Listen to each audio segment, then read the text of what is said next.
Welcome, Real Life Momz community. This is our last episode of season 2. So we decided to ask our listeners on our social media platforms, that's our Facebook group and our Instagram, and ask them if they had any questions for our season 2 guests. So we had some amazing questions come in for some of our guests. So we invited back for this Q&A, Dawn Friedman, Jenny Guenther, Lisa Sugarman, Abbey Edwards-Hill, Nicole Dillon, and Millie and Julie to help answer some of these questions for us. So let's start with Dawn Friedman from season 2, episode 10, Children and Anxiety.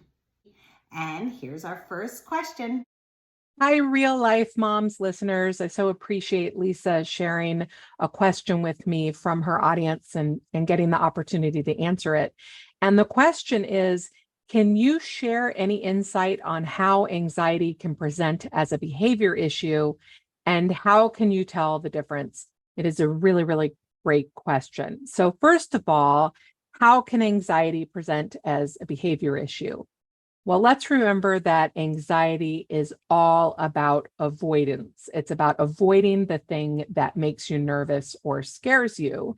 And how we avoid things is with fight, flight, or freeze, right? So what does that look like in a young person? Well, fight can look like meltdowns. It can look like actual fighting. It can look like trashing a room, hurting ourselves, hurting other people. That's what fight can look like. Flight can look like actually running away from the thing, refusing to talk about it or acknowledge it, which is what freeze can look like too. It can look like stubbornness. So you're ready to get out the door and your child is simply absolutely 100% refusing to get out the door with you. That could be a sign that they're anxious about whatever is coming next.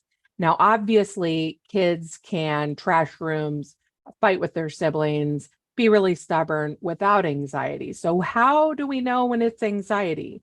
Well, then we look at what's happening outside of that behavior. And I'm going to just ask a couple of questions that you can ask yourself. What is going on with your child? Could it be anxiety?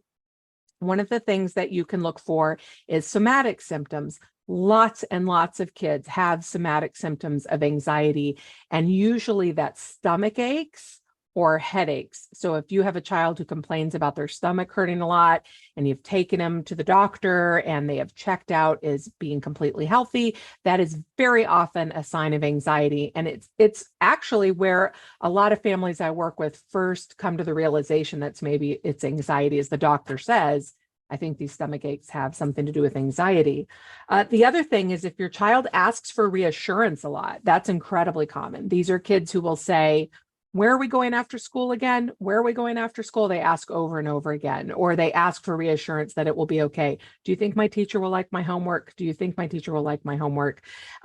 If they keep coming to you and asking, again, questions you've already covered, that is often a sign of anxiety. And what happens is they start feeling anxious about the thing and they come to you for reassurance. That makes them feel better for a short time, but then the anxiety comes back up and they're coming back to you. So asking for reassurance repeatedly, that is a good sign that your child is feeling anxious.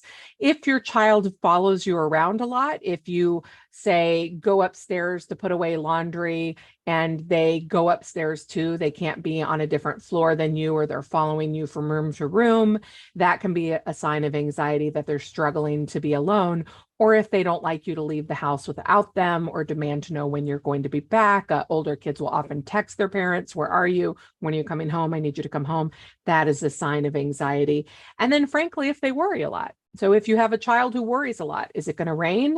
Am I going to get the friends I want in my classroom? That's a kid with anxiety. So part of it is just acknowledging those behavior problems could be anxiety. And then you can look at your child's rest of your child's behavior and see, is this the behavior of an anxious child? If you're noticing your child is anxious, then consider, how might this behavior, this troublesome behavior, help them avoid the thing that is making them anxious? If it is helping them to avoid the thing that is making them anxious, that's a great sign that you have an anxious child. Anyway, great question. If you have any other questions for me, you can reach out to Lisa. I'm happy to answer them. Okay, thanks. Bye. Thank you so much, Dawn, for answering this question from our listener and just your insight on when anxiety can look like behavior and just how to know the difference. We so appreciate all that you do. So next we have Lisa Sugarman from our season 2, episode 13, coming out discussing gender and sexual identity. And here is her question. Hey, Real Life Momz podcast. I'm Lisa Sugarman. I was on your podcast earlier this summer. I'm a parenting author, a columnist, and a radio show host here in Boston. And I guess one of your listeners had a question for me that I wanted to answer today. So I'm going to read the question and then I'm going to give you my answer. The question was, I always worry about the youth who don't have a supportive parenting environment within which to thrive and who lack the resources to access help and support when faced with adversity and trauma after coming out. What do I think is our biggest challenge as a society in supporting young people in this regard? Well, I can say that as the mom of a daughter who is bisexual and as a member of the LGBTQ community myself, I came out as pansexual about a year ago. I do have a little bit of experience with coming out in my case and in the case of my family.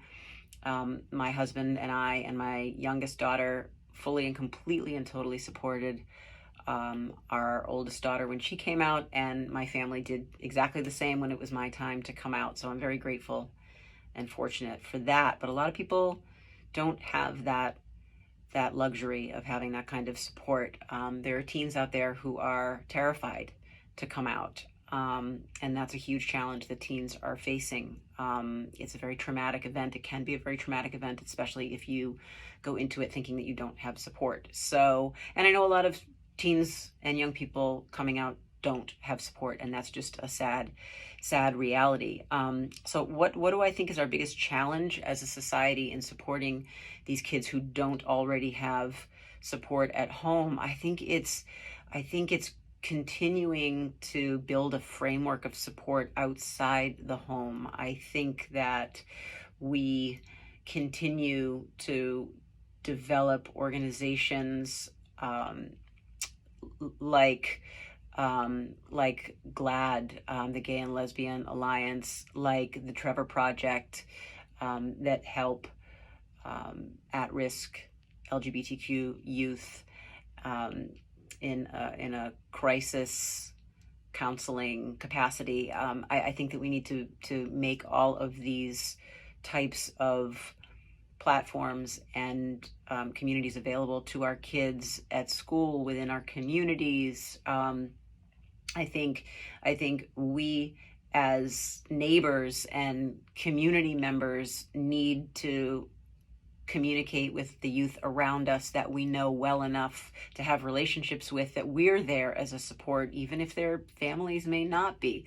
So I think that there are lots of different things that we can all do, and I think it just I think it all boils down to accessibility, availability, putting ourselves out there for for the sake of these children who need support, who don't have it elsewhere, and really beefing up those resources so that they're accessible when our youth need them most. Thank you, Lisa, for just doing so much for our youth in our communities. You always open my eyes up to all the resources that are out there, and I'm always so inspired by how much you are doing for parents and kids. Thank you. And our next question was for Abbey Edwards-Hill from season 2, episode 15, Rad Kids, Resilient, Adventurous, and Determined. Let's see what the listeners were asking from her. Hi, Lisa. This is Abby, and I just wanted to follow up with our rad interview and podcast session the other day. And it sounds like we had some great questions come up from people, so I'll be happy to share any wisdom and insight that I have just from my own personal experience. So the question that came up was, how do you balance owning your own business and your family? I've been afraid to pursue my own business because of the time it would take away from my family. Gosh, that's such a fair question, and that's it, right? That's the real struggle. So I would say whether you have a business or not, you're not struggling, but you're always constantly working to balance things anyway. So that kind of is part of the deal. But I did write down some quick things that I think will really help you make that decision and sort of find as much balance as you can. I don't think there is one size fits all. But number one, be intentional about what you want and share that with your family. You have dreams and goals, and it's okay to express those to your family, because the truth is, if they have dreams and goals, you would just be as supportive as they are. So you need to have the conversations, the expectations that you're all on board. And it really takes a team. So everybody has to be on board, but don't be afraid to express that. Number two, make sure that you're picking like some business or some part of your business that your family can be a part of. For me, I wanted my children to be able to be involved. That was just part of what I was able to accomplish. But I think in any business, there is an ability for your family to have an involvement that gives them a sense of purpose and meaning behind what you're doing, and a sense of pride. Number three, make sure you're communicating along the way. Like it can, some days are really overwhelming and some days are not. Make sure you're communicating what you're feeling and going through as you go through the process, so that your family isn't left guessing, what you're going through. Number four, it's okay not to get it all done. There's this great quote, that you can never get it done and it will never be right. I mean, that's the truth. We're always a growth in process. So don't be so hard on yourself. I usually make myself a list every day of 2 or 3 things that I know have to be my priority for my business, that will help my business move along. And everything beyond that, sometimes you just have to let go. Number 5, well, of course, family first, right? So if there's something really important that's going on in your family, put that first, right? It has to be a big thing. But to be honest, when it comes to little things like color day at school, I let a lot of that stuff go, because number 1, no one's going to remember that.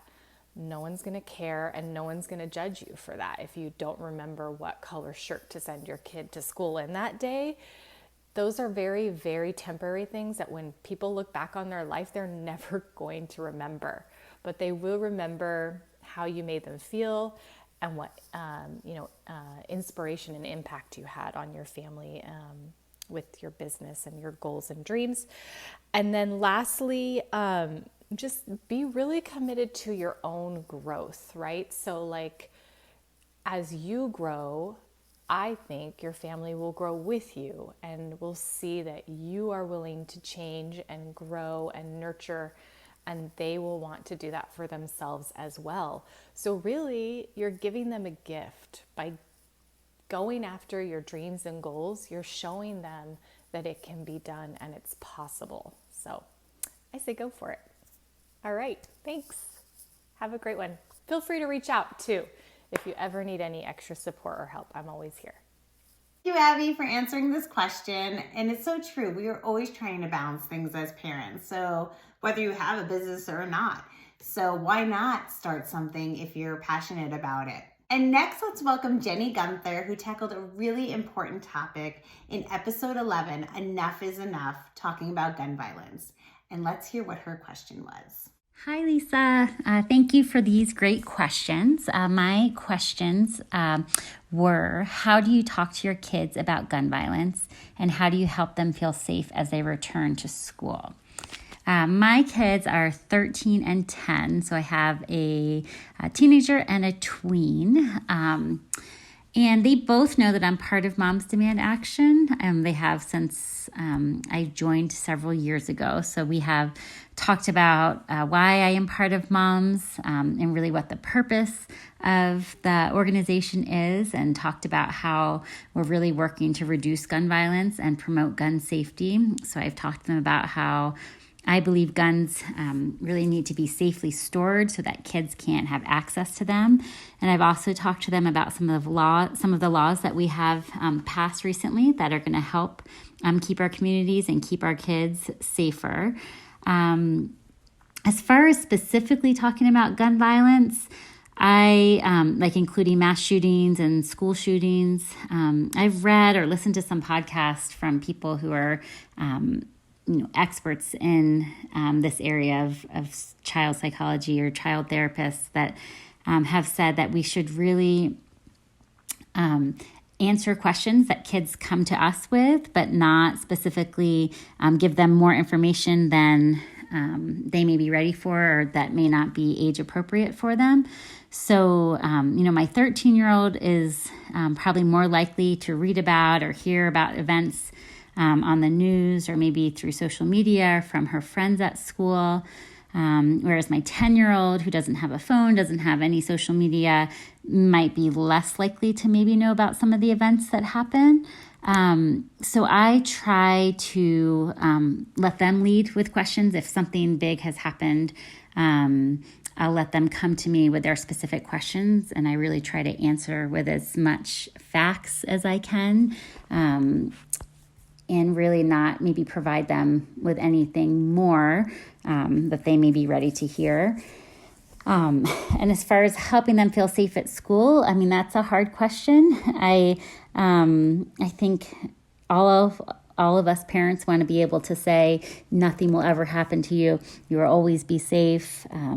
And I'm sure it's hard for us to not say that, but I don't think, sadly, any of us can say that with full truth behind it. But what I can say is that I am doing everything I possibly can to make sure that you stay safe. And that's why, I'm part of the moms group. That's why I leave sometimes at night to run these meetings. That's why I go down to the Capitol to testify. I'm trying to do everything I possibly can to help keep them safer.